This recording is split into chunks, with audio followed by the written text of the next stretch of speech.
Hey AVC, it's Joel coming at you from Channel 13, and this is just recent pickups for some vinyl I bought in May and April of 2020. And I didn't really purchase a lot. There's about 13 albums here, and they're mostly focused on what I'm interested in. I found myself just kind of ending up buying everything in the past 2 years, where I just go to album stores, record stores, and whatever caught my eye or interest me, I'd grab. And with albums or record stores being closed, it kind of had me focus in on what I wanted the most, I guess I would say. So what I got is mostly things that really interest me, and they were items usually on sale, or they were items that I knew would sell out quickly because I got some new albums here too, and I knew they would sell out quickly. So I picked those up.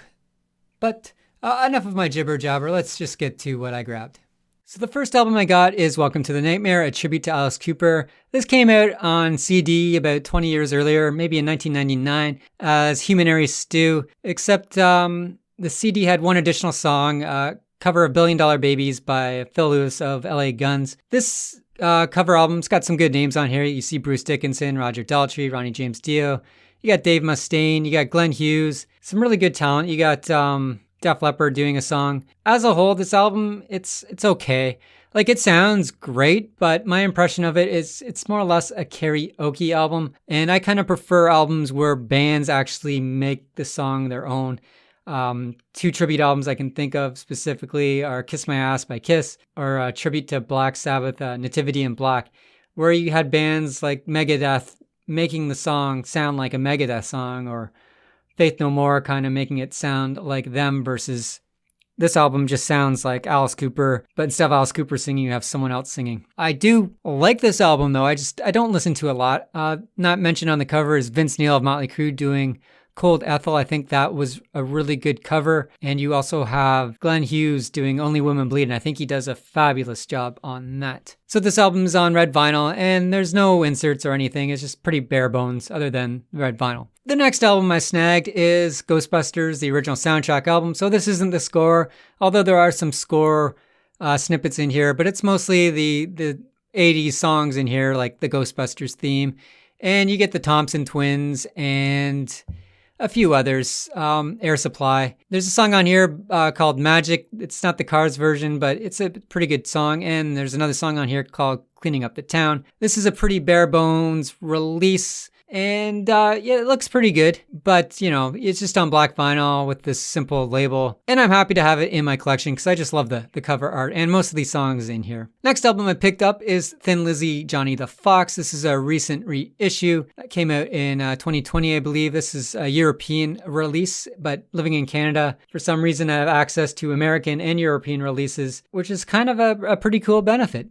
And this, again, is a pretty bare bones release. You got your inner sleeve and you got your album. And this is a pretty fantastic album. I just started getting into Thin Lizzy this year. I wasn't all that familiar with the band, but I'm liking what I'm hearing. I haven't done much listening to Thin Lizzy upon the two albums I have, but I kind of classify them as storytellers, and I kind of classify them as kind of like blue collar rock and roll music, kind of like a bar band, and just high quality musicianship. Like every album song on here is just fabulous. It just sounds amazing. Again, I'm not really familiar with Thin Lizzy, but they are a band that I will be getting more of with their vinyl. Next up, I got Pink Floyd's Animals. Like Thin Lizzy, I just started getting into Pink Floyd. I have The Wall and Dark Side. The Dark Side really blew me away. The Wall, I'm not really sold on yet. I do realize or do understand why it is popular and a lot of people love it. It just hasn't sunk in with me yet. I think I have to give it a few more listens.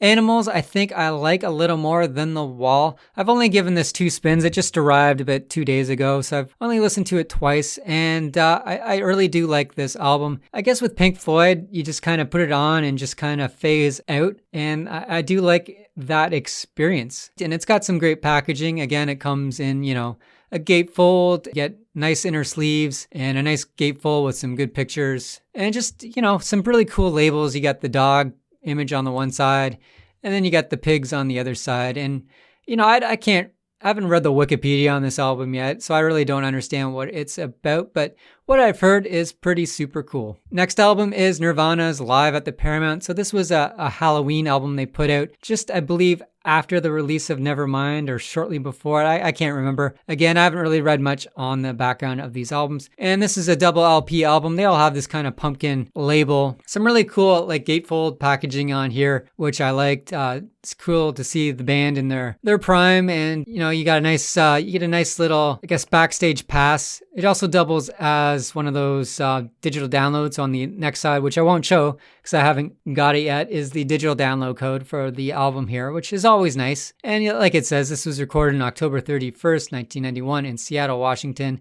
And again, it was before they were like Nirvana, it's just before they were huge, before It Smells Like Teen Spirit became the big song. And I love every song on here. Every song on here is pretty classic. You also get a nice little poster, two-sided poster. And then the next album I got is something that's been on my wish list for a while. So I picked this up from Waxwork Records. This is a box set. It's the Thing album, the Thing score for the movie, the 1982 John Carpenter movie, done by Ennio Morricone. And then you get the Lost Cues album by John Carpenter and Ennio as well. And this is just a fantabulous release.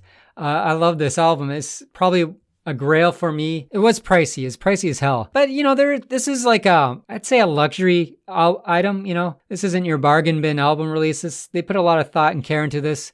So on the left, you see the slipcase, which houses the two albums. On the right, you get the album. Here you can see you get this nice, gorgeous artwork on the interior when you open it up. And then here's the back with the actual vinyl. I guess they call it kind of like a blood splatter vinyl, which is a reference to a scene in the movie, which is really cool. And then on the backside, you kind of get this like Petri dish label as well. So really cool album. It also comes with a print, nice little print. I like this print, but I also like I wish it came on like on the flip side with what's in the gatefold. That would have kind of been cool too. But yeah, I do like this print quite a lot because this is one of my favorite scenes in the movie. And then you get the Lost Cues, which you see here. It's composed by John Carpenter, performed by John Carpenter, and features unreleased score cues from 1982's The Thing, and it's on Arctic Splatter. So this was a newish release. This is the first time this came out.